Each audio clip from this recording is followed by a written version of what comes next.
তো এখন আমি তো ফল খাই, মানে আপনারা কেন নিষেধ করি, তাই না? আপনারা নিষেধ করি না, আমি কাউরে নিষেধ করি না।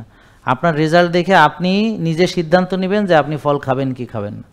তো যার চিনি বেশি সে আরও চিনি ঢুকাবে, এটা হইতে পারে না। যার ইনসুলিন বেশি সে আরও চিনি ঢুকাবে, এটা হইতে পারে না। আমরা শিখাই দিব যে কে চিনি খাবে খাবে না, কখন খাবে, কতটুক খাবে, এটা আপনি নিজেই বলতে পারবেন। আমি এখানে কোনো দোষী না, আমাকে দোষ দেওয়ার কিছু নেই যে আমি আপনার ভাত বন্ধ করি নাই। আসলে আপনি বেশি খাইছেন, খাইয়ে এমন অবস্থা হয়েছে যে এখন আর কোষে জায়গা নেই, এখন কোষ খালি করতে হবে, এখন রোজা রাখতে হবে। আর এখন এমন খাবার খাওয়া যাবে না যেই খাবার খেলে এই কোষ খালি হবে না, এটা আমি এখন বুঝাবো আপনাদের। তাহলে আমরা ডায়াবেটিস কি বুঝলাম, টাইপ 1 হতে পারে, টাইপ 2 হতে পারে। তো টাইপ 2 হওয়ার মূল কারণ হচ্ছে কোষে জায়গা নেই। তার মূল কারণ এতক্ষণ আলোচনা করলাম যে যদি ব্যায়াম না করি, যদি রাত জাগি, টেনশন করি, যদি খাই এবং বেশি খাই, বারবার খাই, তাহলে কোনো ডিসিপ্লিন না মানলে তার কোষে আস্তে আস্তে ওভারলোড হবে। এখন কোষে যদি ওভারলোড হয় তখন এই ইনসুলিনের কাজ কি মনে আছে? কি কাজ? রক্তের চিনি,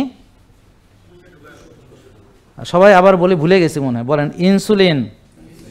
ইনসুলিন রক্তের চিনি, রক্তের চিনি কোষে ঢুকায়। ইনসুলিন রক্তের চিনি কোষে ঢুকায়। আমি যদি একটু পরে আবার জিজ্ঞেস করি মনে থাকবে? শিওর? তাহলে ইনসুলিন রক্তের চিনি কোষে ঢুকায়।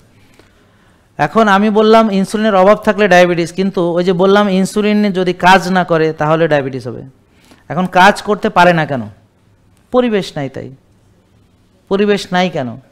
ওই যে আমি যে বেশি টেশি খাইয়া যে জমাইছি, এখন কোষে জায়গা নাই।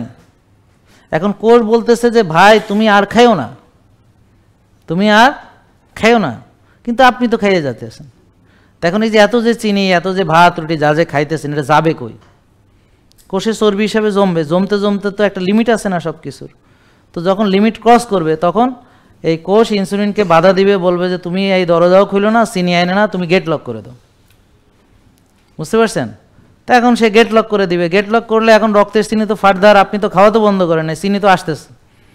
তা এখন বডিতে তো এখন তার চিনি তো রক্তে বেড়ে যাইতেছে। এখন ব্রেন কি করবে? এই চিনিটাকে জোর করিয়া কোষে ঢুকানোর জন্য আরও বেশি বেশি ইনসুলিন তৈরি করিয়া যেমন হোক গুতাইয়া গাতাইয়া এর মধ্যে আরও ঢুকাইব। এভাবে যখন চলতে চলতে একসময় কোষে কোনো আর ঢোকার কোনো অবস্থা থাকবে না, রক্তের চিনি বেড়ে তারপর হবে ডায়াবেটিস। তাহলে যার কোষ খালি তার তো আর ডায়াবেটিস হচ্ছে না, মানে টাইপ 2 হচ্ছে না। এখন যার কোষ খালি তার তো ইনসুলিন কাজ করবে সুন্দরভাবে।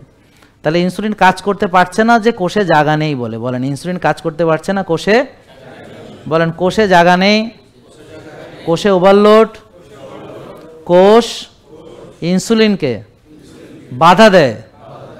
কেন বাধা দেয়? যে সে যেন আরও চিনি এখানে ঢুকাইতে যেন সে না পারে। তো এখন কোষে যদি চিনি না ঢুকে রক্তের চিনি বাড়বে, এই রক্তের চিনি বেড়ে গেলে তার নাম ডায়াবেটিস। জেকে লাইফস্টাইল, ওষুধ মুক্ত সুস্থ জীবন।